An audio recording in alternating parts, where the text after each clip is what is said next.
so I'm starting off with primer. I'm going to be using the Kat Von D Hydrating Primer. This feels so good on the skin. It's just super moisturizing. I did my brows off camera and applied my e.l.f. eyelid primer to prime my eyes.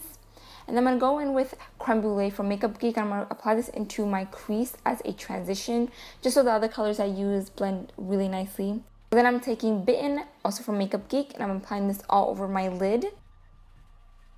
And now, the original plan was to do a matte ombre look. That's why I used it orange, then a yellow. But the yellow turned green, so it just did not look good. And so I wiped it all off, and I decided to use the Sleek Sunset palette, very appropriately named. And it's just so much better than what I was doing. So I used the pink color, and I applied this to the outer half of my lid. I'm just sort of sliding and patting just so it's really pigmented. And I'm going to spray my brush with my e.l.f. Mist and Set and use the orange color and apply this to the center of my lid. Yeah, and I already like it so much better. And then I'm going to apply this Iman shadow stick in the inner corner, just so the yellow I'm going to use sticks better and it looks more pigmented, which it definitely did. So that's what I'm doing here. I'm just applying this in the inner corner and just blending it. And then I'm going to take the black, also from the Sunset palette, and I'm just applying this to the very, very outer corner of my lid, just to kind of darken everything up, and just so it looks really nice and like an ombre kind of. I don't know. It makes sense. You guys get it, right? It looks good, okay? And then I'm just going to blend all that together very lightly. And then I use Bitten in the crease again, just to make it all blended and so there's no harshness. So for my face, I'm going to use the Anastasia Beverly Hills Stick Foundation. Before that, I forgot I should contour because the area around my mouth has been getting really pigmented. Like, I don't know what's going on, but it looks darker than usual. And it looks gray when I wear foundation around that. So I definitely have to color correct now. So I use this peach one from Becca. And I went in with the rest of my foundation. I've only used this foundation twice and I already really like it. It has like a demi matte finish. It looks super natural, like a medium coverage. I'm just blending that in with this Bdellium Oval Brush. Now the Oval Brush kind of took away some of the product. It was kind of just wiping it off.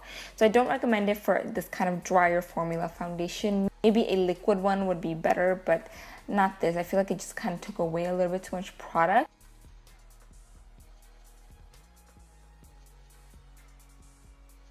And I applied lashes off camera. These are Baddington lashes in the style Harlow. And I'm going to conceal under my eyes. This is L'Oreal True Match Concealer. And I'm just blending that out with my Real Techniques Miracle Complexion Sponge that I love always and forever. And then I'm going to take this Iman BB Cream. Now this was too dark for me, so I use this as kind of like a cream bronzer. And I love this as a cream bronzer because it's super light, so it doesn't look too harsh as like some contour products look. If you been following me, you know I haven't been using cream contour products that much, but I love this, and the Bdellium Oval Brush blended it out really, really nicely. So I definitely think it's meant for a more liquidy formula. And then I used the Iman Afterglow blush trio and I applied it to the apples of my cheeks. I just applied all three together, kind of mixed it up. I don't know why I haven't used Iman products before because they're really, really good. And they're available at Walgreens, so they're pretty much like high-end drugstore, I would say. And I just blended it all together. And then I set my under eyes with my Wet n Wild Contour Duo. I should have probably done this before, but we'll just ignore that. So I just set under my eyes and the center of my face. And then I use the bronzer color to warm up my face and set the cream bronzer. Next, I'm just going to line my eyes with L'Oreal Extra Intense Liner, and I'm going to just blend that out with my Sigma Dome Utility Brush. And then I actually went in with Bitten and applied this to the lower lash line as well and just really blended it out just to tie the whole look together. And for the lips, I'm using NYX Soft Matte Lip Cream in the shade Budapest. And that's it. That's the whole look. I really hope you guys enjoyed. Don't forget to subscribe if you're not, and I'll see you guys in my next video. Bye, guys.